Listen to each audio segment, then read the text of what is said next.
UPS store within 3 miles. This So hangout far away. on air is Second live. Huh? It's East 2nd Avenue. It's like 3 blocks from here. I'm just being lazy. So Apparently there's like a bunch of them. The UPS store. It's kind of near, oh God, it's kind of far away actually. What am I thinking? It's Howard. It's on Howard.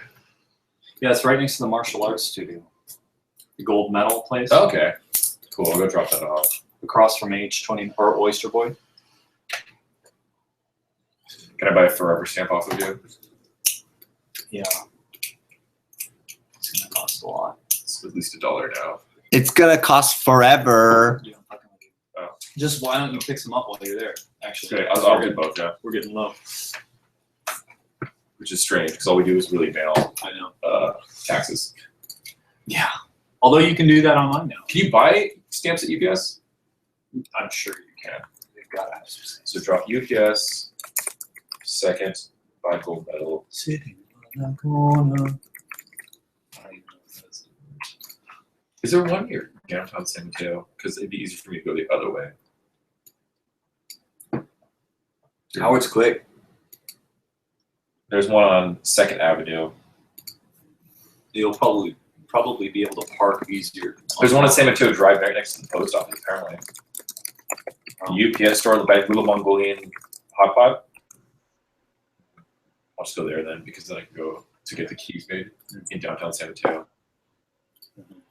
Oh. But there's that. Hello, Howard. But they don't make Jeff. Are you there? I am there. Are you there? Yeah. Hang on. Oh, There's okay, a that's like 1,000 better, fucking right? windows. Oh, okay. Are we? Okay. We're actually live right now, so Sweet. we are Is that live on background the internet. Because we can close the thing. Awesome. It'd be a great thing to close it. Hey, feed me my kombucha from a straw, Cabana boy. Kombucha it yourself. Is it a crazy straw? It better be a crazy straw. The ones where it's linked, and it's like that scene from There Will Be Blood, where he's like, "Shake, you have no milkshake." That's kind of. I feel like that's the only scene that should have been in that movie. Or when I he still- a fucking bowling ball pin. What? No, what? Yeah, I still don't know how I feel about that movie 3 years later after I saw it. I'm still just like I don't know what I think about it. It doesn't sit well with anybody, I don't think. I don't know. I met somebody recently who really liked it. I'm like, I don't know if I like it. I seriously have. I'm so ambivalent in regards to that movie. Uh-huh. I think it's louder. Oh, Anyways. We might lose our internet. we might. Uh-oh. I think we're okay. We're still on air, but yeah, man, this is cool. So we had a couple of topics which I'll pull up, and we had some ideas for things that we actually wanted to myth bust. Awesome. So we don't have to meander, but what are some things that are like they're without going off on rants, right? Like, how do we actually talk about it in a way that's going to make people be able to change their behavior? Yeah, that's an excellent framework to talk about these things. And it's hard because I feel like with a lot of the fitness myths, it's kind of like a lot of times there's so many different ways of kind of going about it. Like, where do you start, right? Like, I don't know. Like, do you start with like the biological aspect of it, the biomechanical, like whatever, in a way that like actually makes sense and doesn't just sound like Klingon, For most people, like, have you ever been around like athletes and they're talking sports statistics and you just like, I just roll my fucking eyes when people talk about it. Oh yeah, absolutely. I don't care.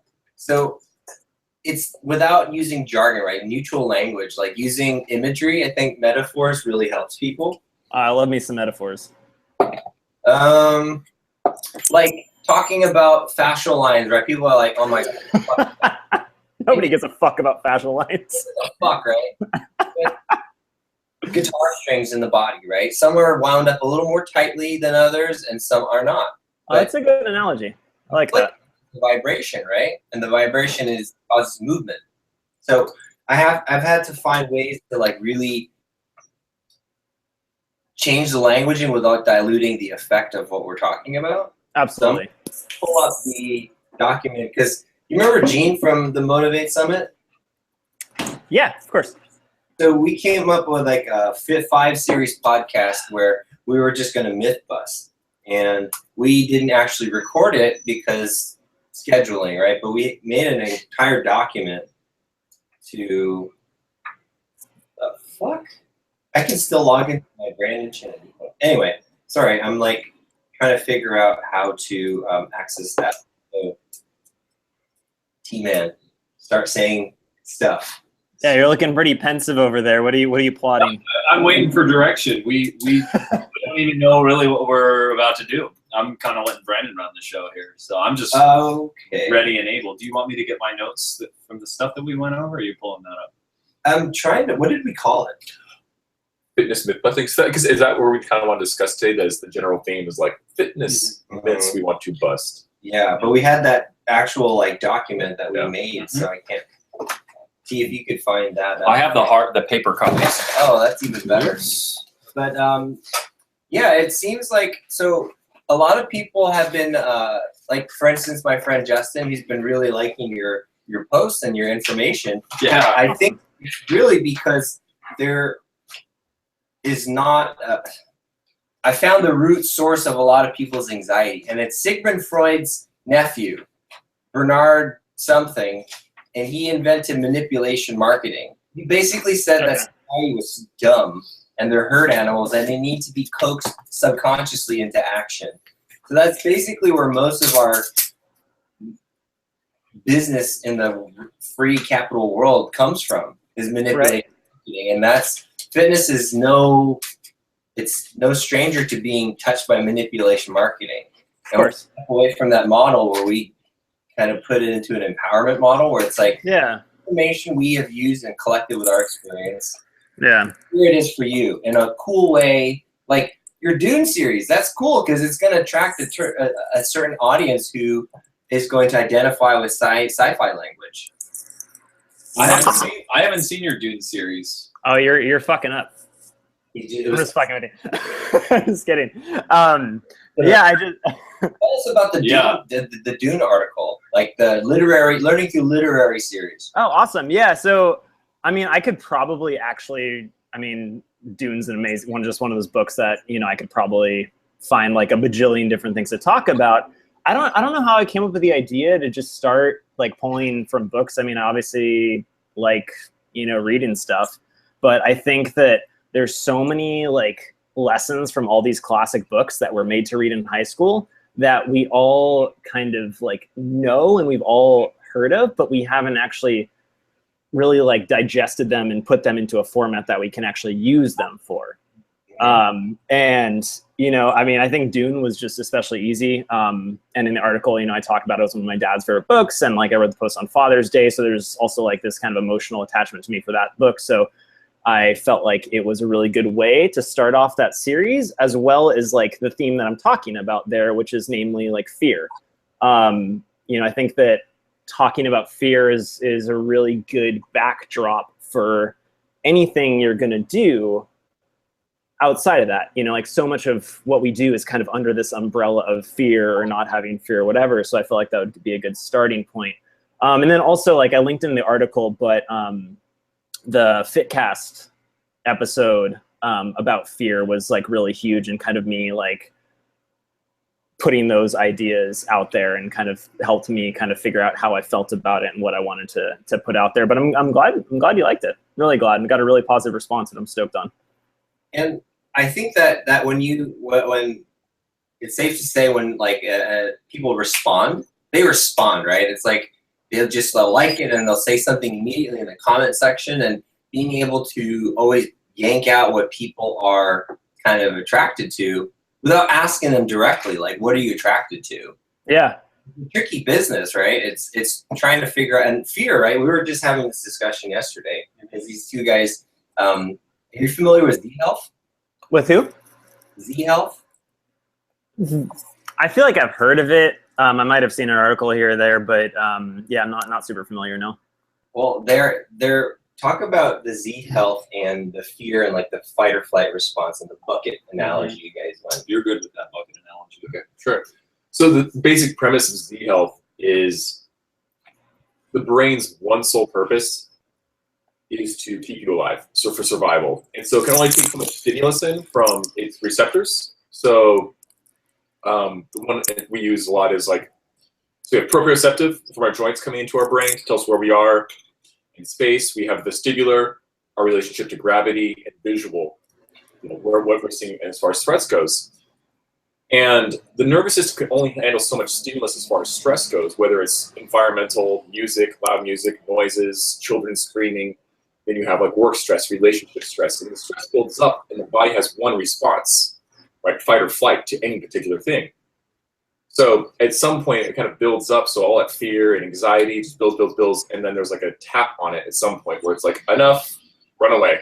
So it's either pain, a fight or flight response, and so if you can modulate that essentially fear or anxiety or stress level through either proprioceptive awareness or neurological training, you can decrease the overall level so you have more space for either improved performance or just decreased stress anxiety.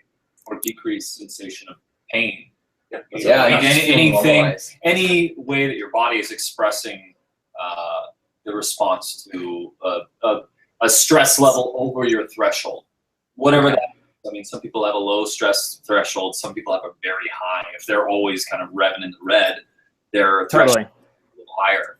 Not to say that they're going to be top performers, but their just learned response to stress is a little higher than some people. So it's basically a neurological approach to training. And Okay.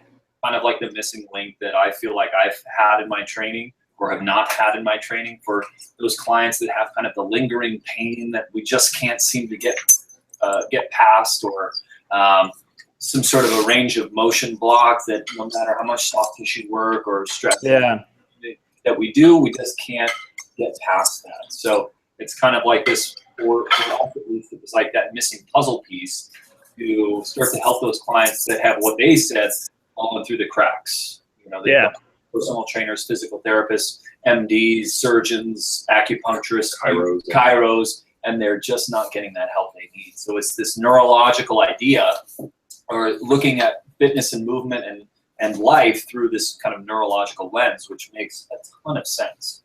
Yeah, totally. That's it. That's where we're headed. Cool. Yeah, that made me think of just the way, in terms of like range of motion. One thing that makes me think of how if somebody is, terrified of barbells for whatever reason, there's plenty of reasons that people are afraid of that, and they're all valid. We want to work people out of that, but you know what I mean. Is that like if somebody has some apprehension or is nervous about an exercise, that's actually going to cause them sometimes their body to kind of seize up, like their body is trying to protect them because they're perceiving a danger there, right? And a lot of times the body does that to protect itself. That's why like you hear all these stories about people like deadlifting cars off their kids and stuff, because the body's like, nope, we need to take the brakes off, and risk injury because this shit's important. Exactly. That's what made me think of.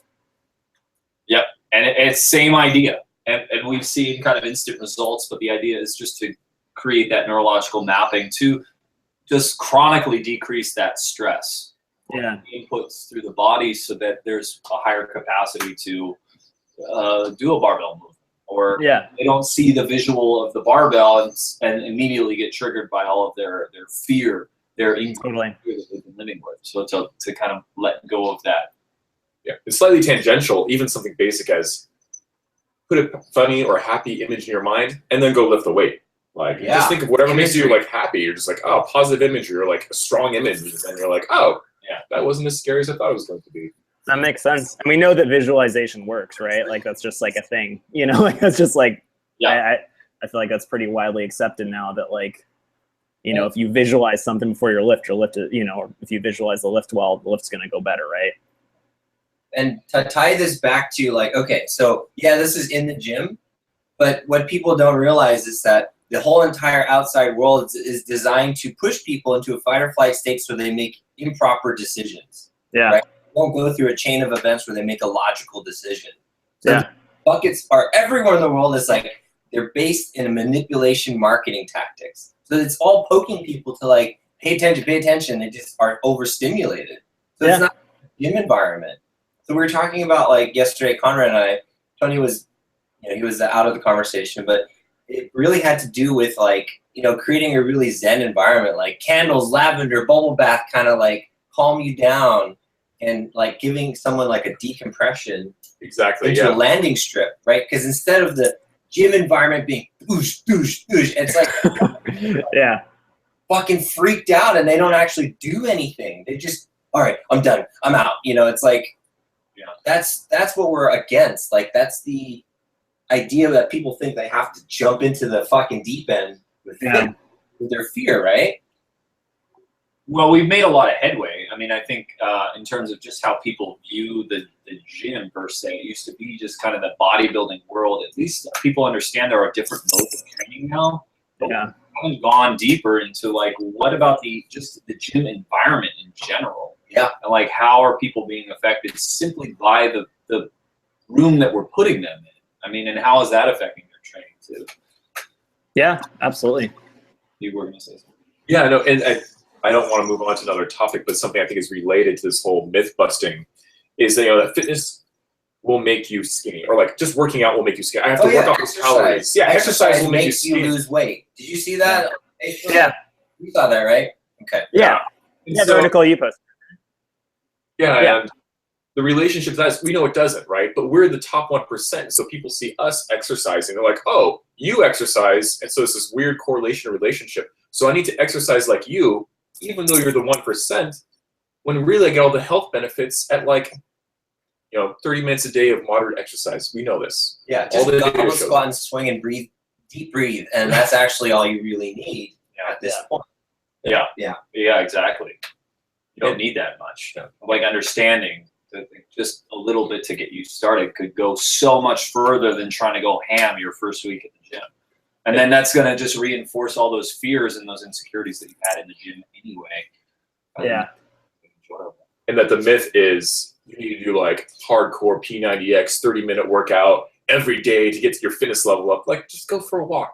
Yeah. Use 1.2 times your body weight. You'll get a ton of steps in. It's good enough. So before we go any further, I wanted to tell you what the topics we came up with were. See if they kind of ring for you. One of them was, do you feel like a fraud? That was one of the episodes. As you feel fraud. And then the second one was self-care. How do we practice that? The third one, which we just tapped on, was language and jargon, right?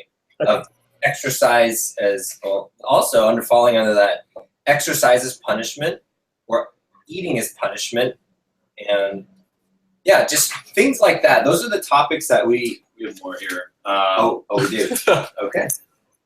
Let's see, work-life balance, goal setting, like setting realistic goals, or what are some examples of goals? I don't think people even understand what that could be. I'll talk about something I learned about goal setting if we get to that. What else do we have? Like image and expectations of us and our clients, things like that.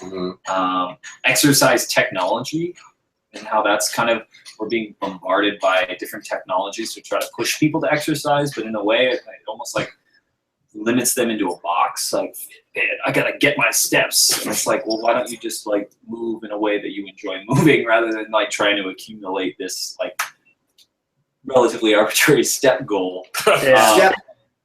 Step up. So those were just some of the topics that we came up with. And we have two more because we did 5 episodes. I just don't have it in front of me, but we do have it in our Google repertoire. Google Keep document. I don't know what the fuck it was called, but because we have so much. I'll name shit and I'll be like, I don't even know what it's called now, so I can't find it. The game of gyms. Game of GYMS. I saw a great little text and it said, "Hey man, you want to go to the gym with me?" And the guy replied, "I think you spelled bar wrong." Yeah, I saw that. So, pretty good. Side note joke there. Okay, but cool. Back on what were we just talking about. So fear, right? That was, I think that is a huge, people don't understand what that even means, like to them. They just have a fear of it or an aversion or something to it, right? Everyone has a relationship to going to the gym. Yeah. Everybody, an opinion, you know, whether they say it or not. Yeah, absolutely. I mean, if they didn't have an aversion, then, you know, it would be a lot easier for most people to do. And, you know, I think that just the way that like physical culture is in the States, at least, it makes it a hell of a lot harder for people. Like I feel like there's way more barriers to actually getting that foot in the door than there really ought to be. And there's a ton of good gyms that are helping to change that. But I think that that's like a huge thing. You know, I think that, you know, obviously it's going to be easier for them to, you know, eventually get to that point where they're ready to walk in the door rather than change the entirety of physical culture in the United States.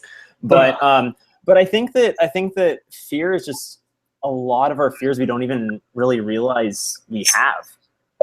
You know, like I think that, or we don't really categorize them as fears, you know, like you know, I make jokes a lot about how I'm fucking terrified of going on first dates. And that's true, but I'm not like, when I'm saying that, I'm not really like thinking like, oh, is this an actual fear? I'm like, oh yeah, it is. Okay. What's the root fear there? You know, like and you can dive in pretty deep. And I think that things like that, like if you just, when you really kind of get at the root, you do realize that there is some sort of fear at play, whether it's like fear of judgment or, you know, I think fear of judgment is like a huge one, but, you know, fear of commitment, fear of being wrong, you know, the list goes on. Right.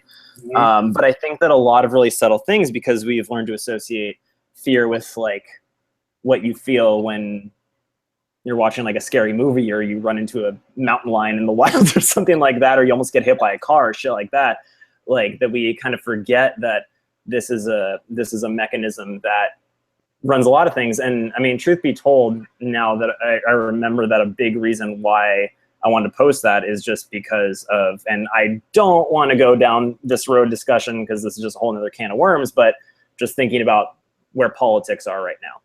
Like, I feel like so much of it, and I feel like always has been, is like politics in this country are based heavily on fear. And then I kind of like thought about how that expanded to, you know, psychological things don't work in vacuums, right? You don't have this one thing and it just stays put in the corner where it belongs, right? It trickles into other decision-making processes. Does that make sense? Yes, complete sense, yeah. That ties back when we talked about environment. And I was talking last night with Brandon about like environmental stresses, but like having in a gym, like a news feed all the time, or like, again, we talked about music just a second ago, but like that constant stimulation of fear, because so much of the media, like you said, the news or politics is based on fear. Mm-hmm. And whether or not you're cognizant of it, it's there. Or even with social media, and this is where I talked to Brandon about this, like, for me, it's like, oh my God, I don't have a family, I don't have a kid, I don't have a home, like I don't have $1 million business, what am I doing with my life?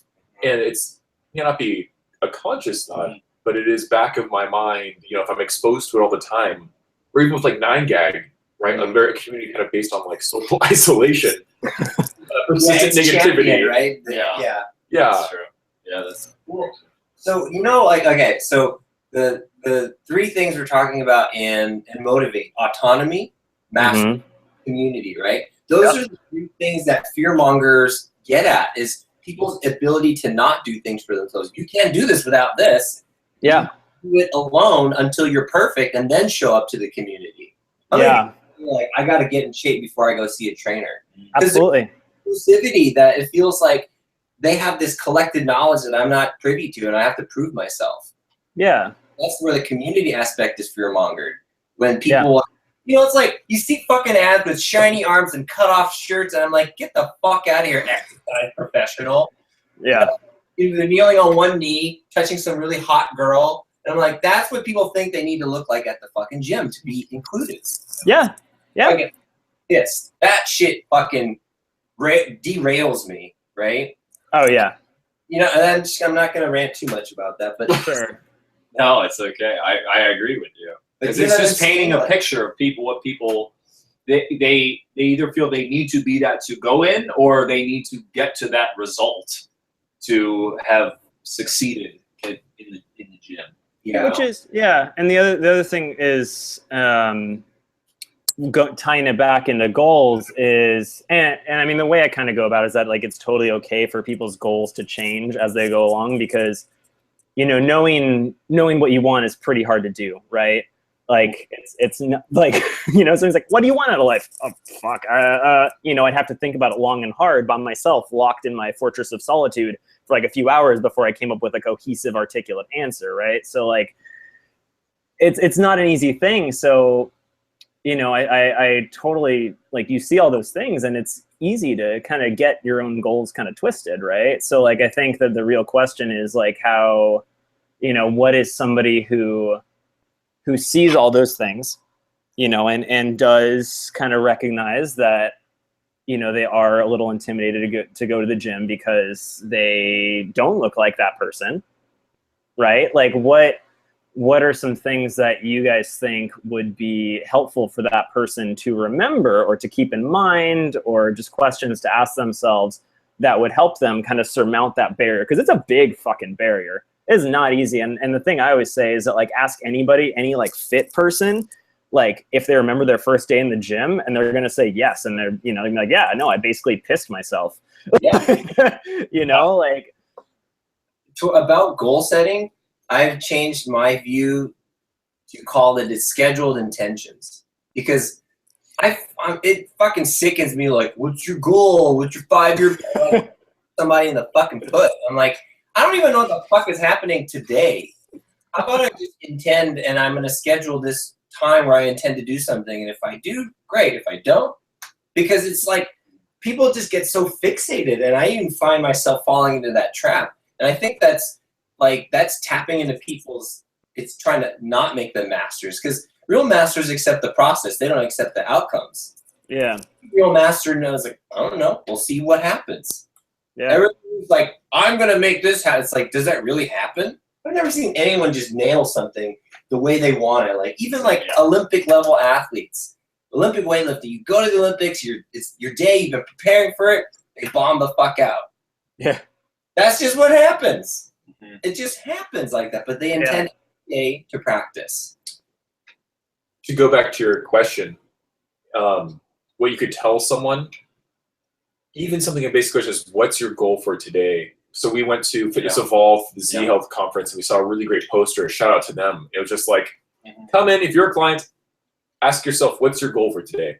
4 things: increased mobility or feeling good, improved strength. I can't remember what the other 2 were, but it was just like, just had some broad examples, but nothing to kind of elicit any sort of a response of you have to do this thing, or this goal has to meet this level of expectation. It's what it is for you for that day.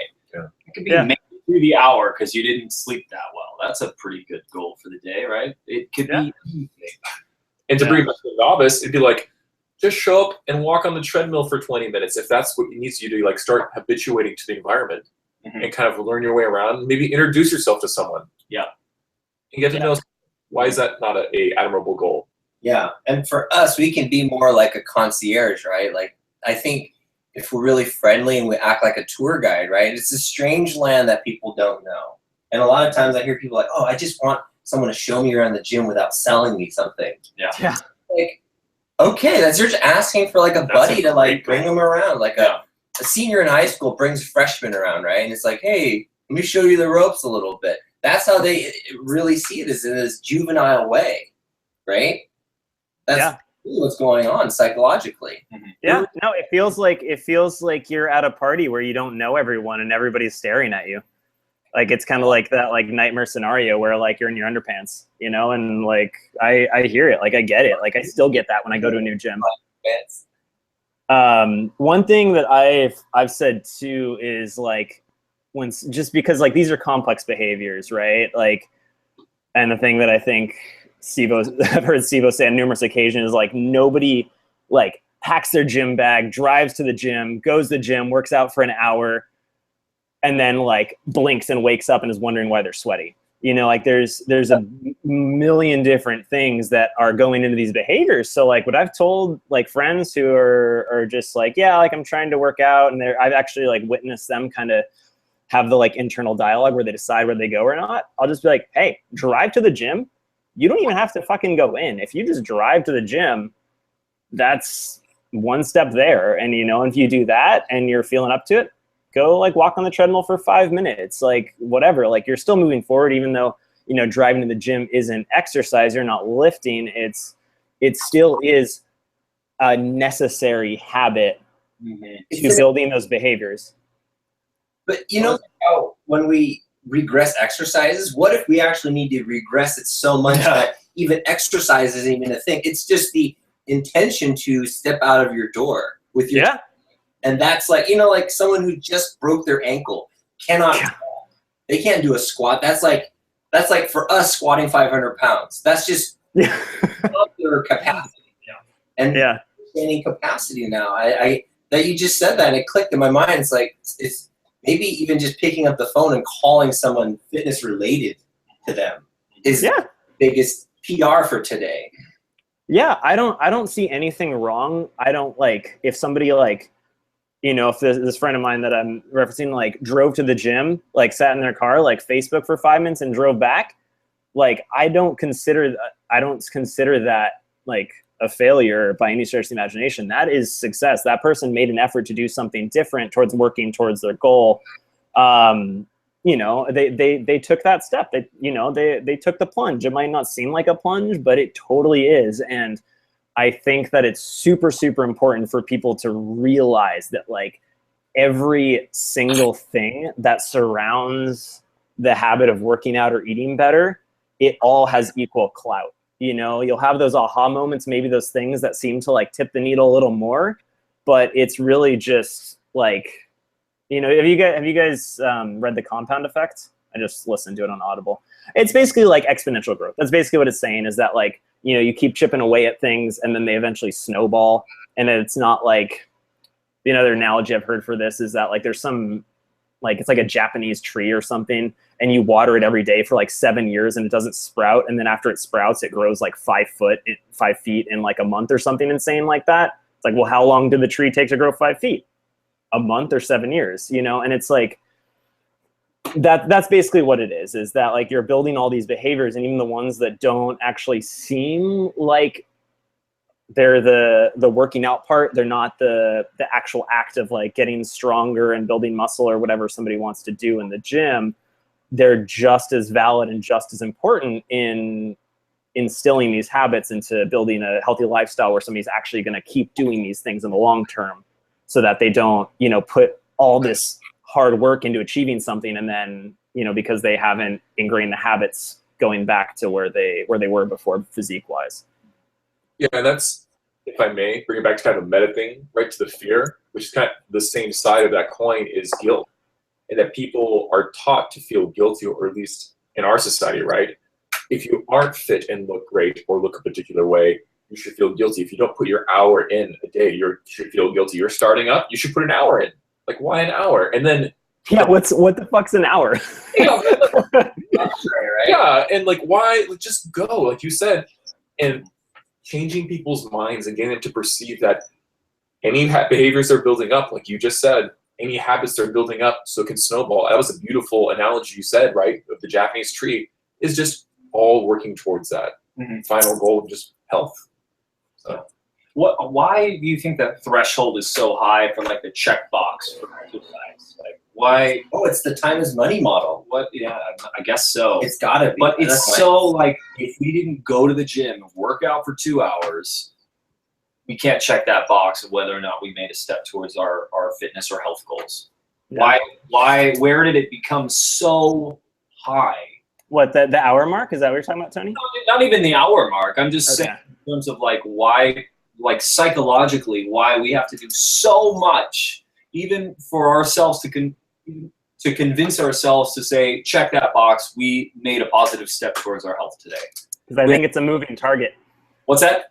I think it's a moving target. I think that like no matter like for a lot of people, especially like very, very driven people, like a lot of our clients are super fucking driven. They're more successful in their careers than I may ever be, right? Yet, like, you know, they come to the gym like day in, day out, fucking kick ass every time. And then, you know, when I'm like, going crazy with the high fives. They're kind of just like, yeah, like whatever, like it's fine. Like I could have done, like I should be doing more. I'm like, no, like you're doing amazing. Like, and like you showed up, like that in and of itself shows like so much patience and bravery. We just talked about like how just walking in the door is the most terrifying thing.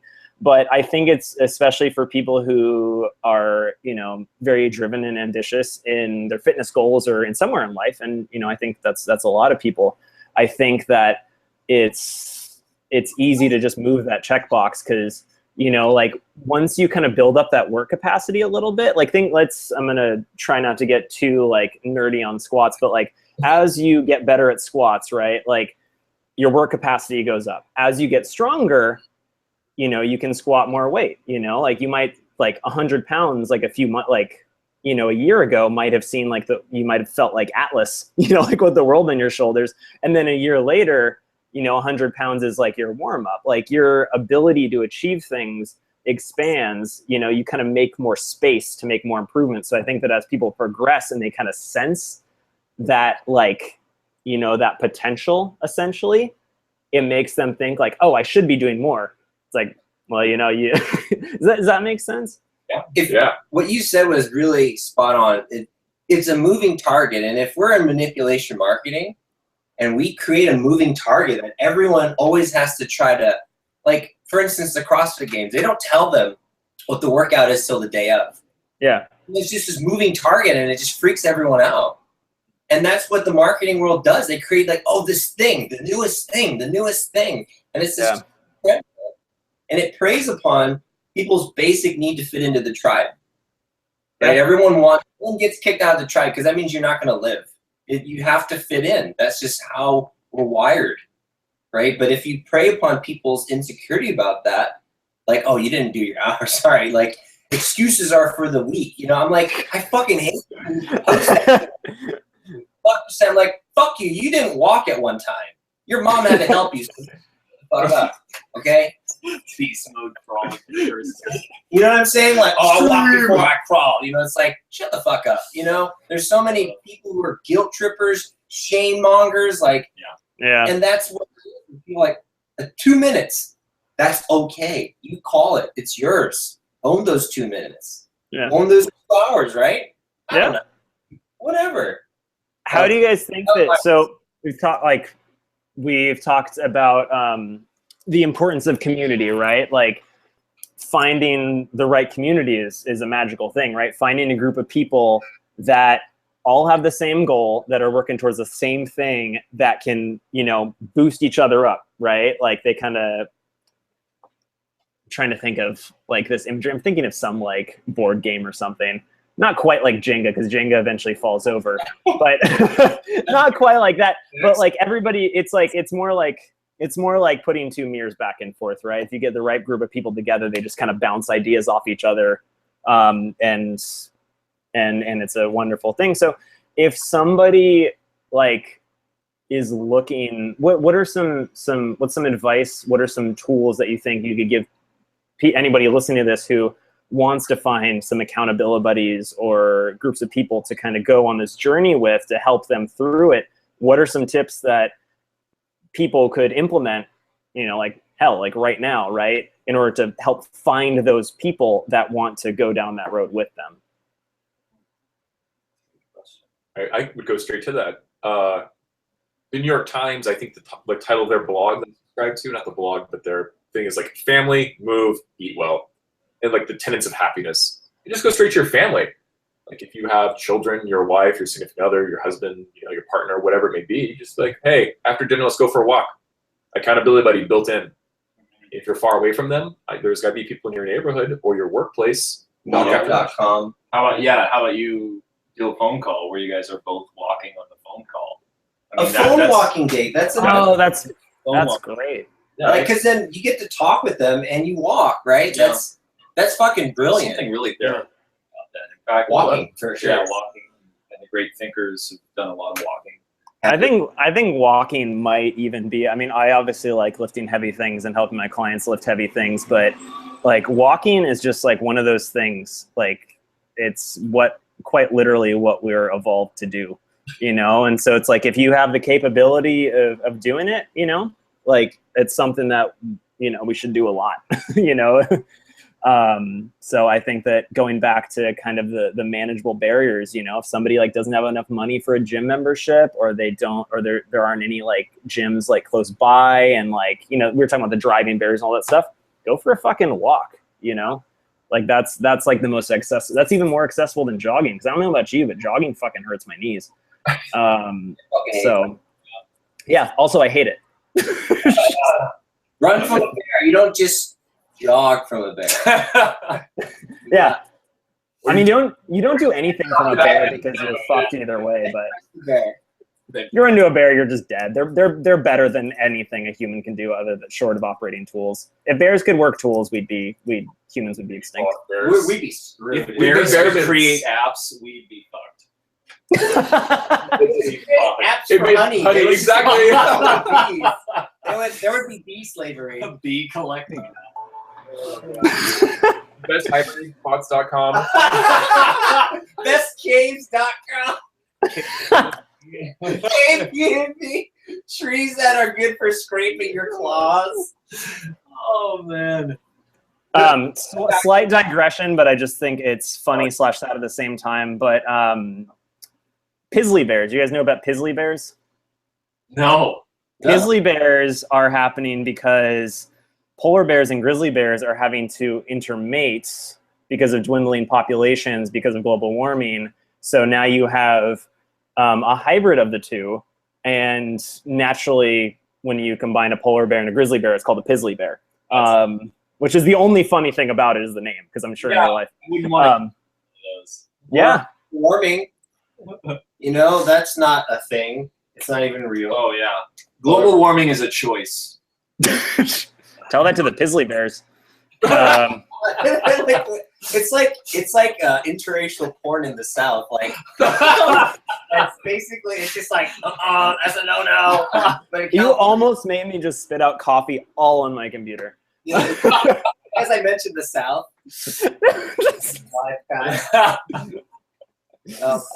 Anyways, I didn't mean to get too off topic, but and actually, that's a good. Wait, are because grizzly bears like donkeys where they can't reproduce? Do we? there's discuss likely there's probably a chance that they're not going to be able to survive lineage Just a wise. one and done kind Really? of deal. Because if you have two grizzly bears, could you make another grizzly bear or a polar bear? I don't know.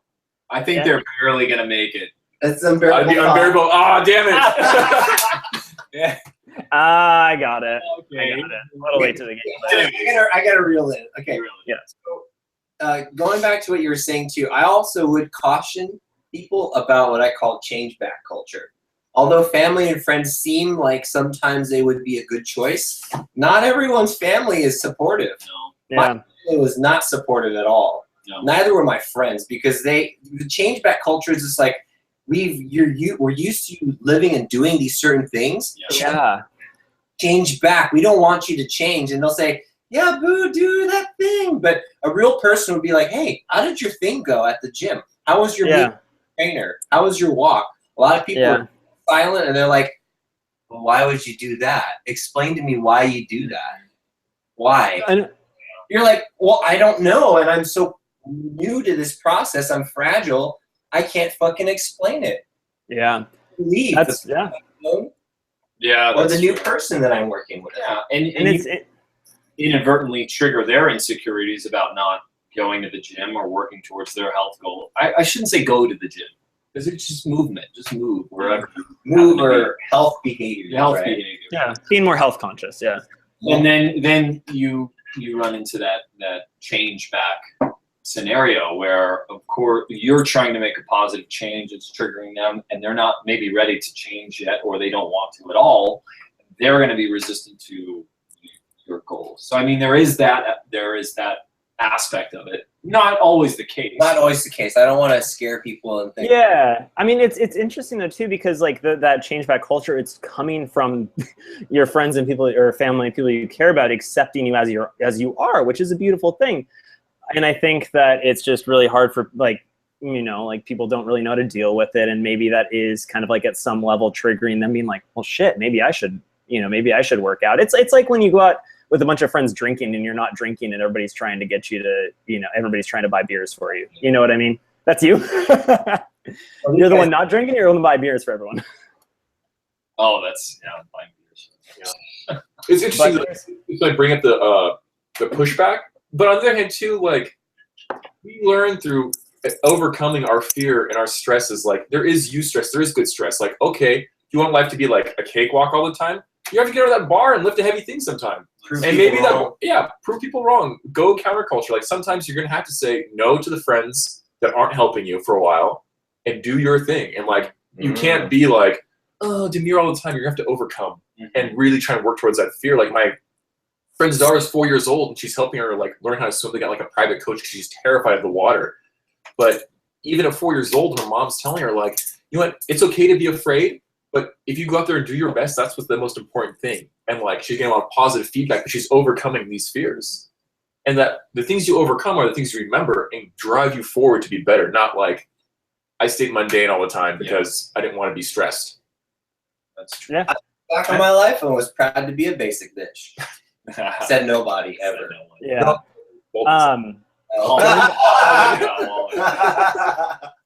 Tying it back to fear again, and I kind of just realized this. So in terms of like finding, your tribe, and I think too that like when we have friends, like when we have really good friends, they fulfill different needs, right? Like you hang out with some people and you get this like one interaction, you hang out with this other friend, you get this other interaction because hell, people are different, right? So so that means you're kind of fulfilling a different need when you hang out with them. So, I definitely, even if like your friends are making it harder for you, I'm not going to be like, yeah, fuck everyone else. Like, don't, like ditch your friends if they don't support your fitness goals. Fuck them. They don't know your life.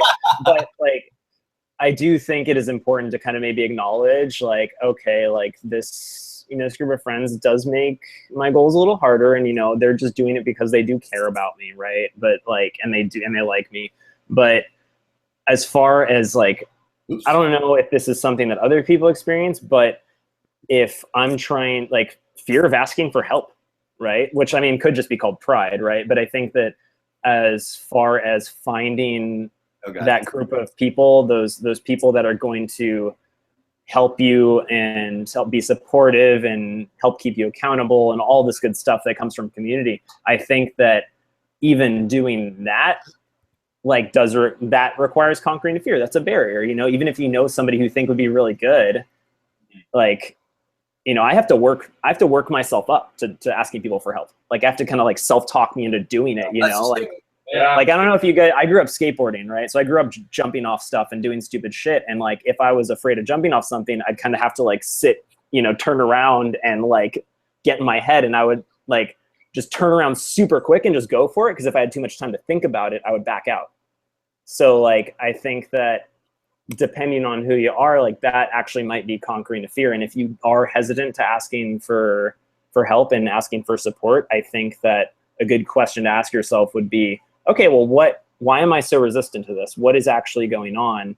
And just kind of diving in down there a little bit and kind of figuring out why, right? It's always why. And really, that's kind of all of this is having to just distill it down to the final why. Yeah. And really finding that root. Am I afraid of asking for help? Am I afraid of actually changing and what might come with that? And I think it's only when we get to that like root why that we can start to operate less out of fear and more out of that love, right? You've heard that idea that we make decisions based off of either fear or love. And most of us are operating on just fear. Yeah. So how can we get to that kind of loving spot too? Absolutely. I fucked up the Google Hangout. Yeah. I can't find it now. We can't see you, but we you're missing out. feel you. Keep that Morton mug. God damn it. This is why I'm not in tech. Okay. You're huge, Jeff. Oh, there's kind of... I just did. Oh, there we go. Yes! Oh. I didn't. The files are in the computer. Loud now. The clouds. Findingcave.com. Find it, yeah. Cave. beesforhire.com. Oh my god. I'm sure there are many puns to be made. But I mean, that's another thing. We're joking around a little bit, but why can't there be fun with fitness? I'll tell you why there can't be fun. I don't know. I got nothing. Yeah, here are the 10 reasons why health one? should not be fun. Games. I think that too, like making it like recess again. Like I think there is a large Dude, yes. for that, you know? Like do what you gotta do on the monkey bars and like don't let anyone tell you how to play. Yeah. Sure there are ways to do things safely, but you know, like yeah, just go out and play. Yeah, there's nothing more satisfying when working with a client. When in the middle of your set, you're kind of talking about movement, you mention something and they say, oh man, I can't do that. You're like, why not? Let's try it right now. You know, Yeah. you do something, like do like some cool, funky, something they would have done, a cartwheel, for example, right? They do a cartwheel. Like, oh, I haven't done a cartwheel. And then we try it and they do it and the smile on their face is so satisfying that it's like, they're a kid again. You know, it's like you're traveling. You brought them back to their youth. And I had a client. yeah, go ahead. No. Finish that. No, I don't want to Kanye you. I'm gonna let you finish. I'm gonna let you finish. Wait, but who's He didn't actually let her finish. He lied. He's like, I'm gonna let you finish, and then he didn't. But what were you gonna say, Tony? Oh, I just I'm gonna let you I think that's for people is like to just get them to not think about exercise as like this chore, but find some fun that they enjoy. I know we can say that as much as we like, but really that could be the start. Like screw the hour at the gym metric, right? Just go out to the park or walk or hell, go skip on your walk. You know, dance, like whatever, you know. Wow, yeah, dance. What the hell? skipping hard. That's cardio. Skip hard, yeah. Skip hard. Yeah, because that's E6 and I have OCD. I can't be doing like 3 leg ups on one and 2 in the other. I got Yeah, and that's more than I want to do. that's Yeah. right. So just when I- fun.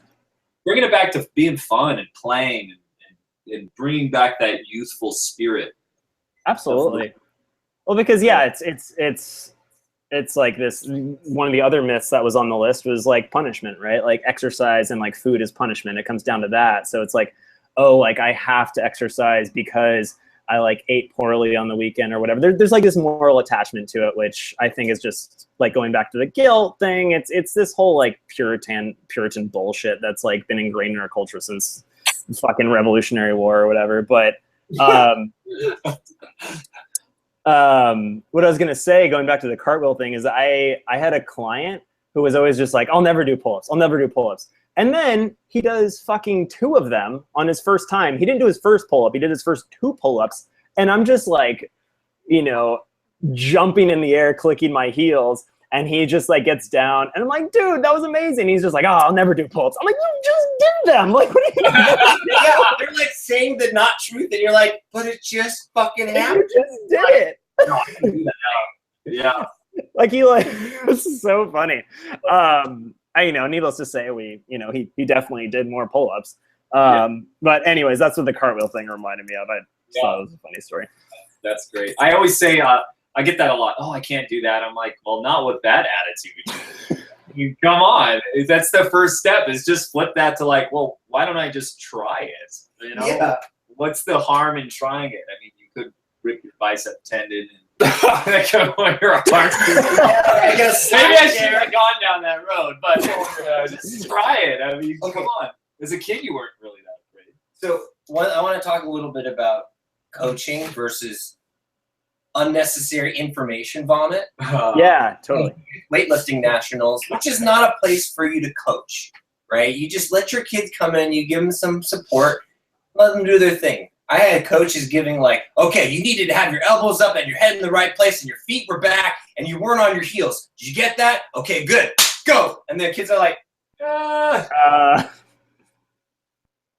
you know, they're just fucking stunned. And I think there's a lot of fitness professionals who do that because they just don't understand what coaching means. Yeah. You know, coaching is letting somebody figure it out for themselves. Yeah. Yeah, guide mentality versus lab coat, right? Oh yeah. And I was gonna say, I mean,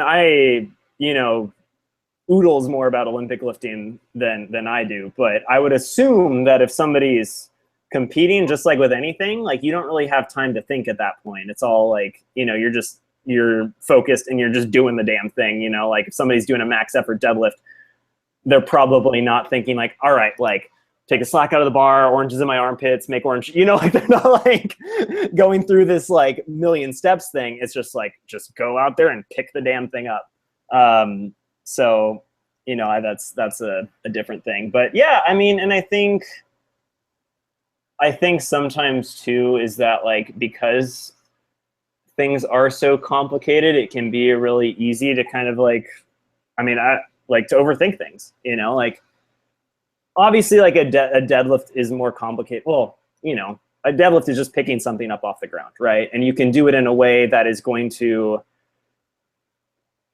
give you more longevity in that lift or not. But, technically if you're just picking up a pencil off the ground, that's a deadlift. And, and you're not going to like, push your butt back, keep your chest up, like, push your ribs in your pelvis, like, like all this other shit.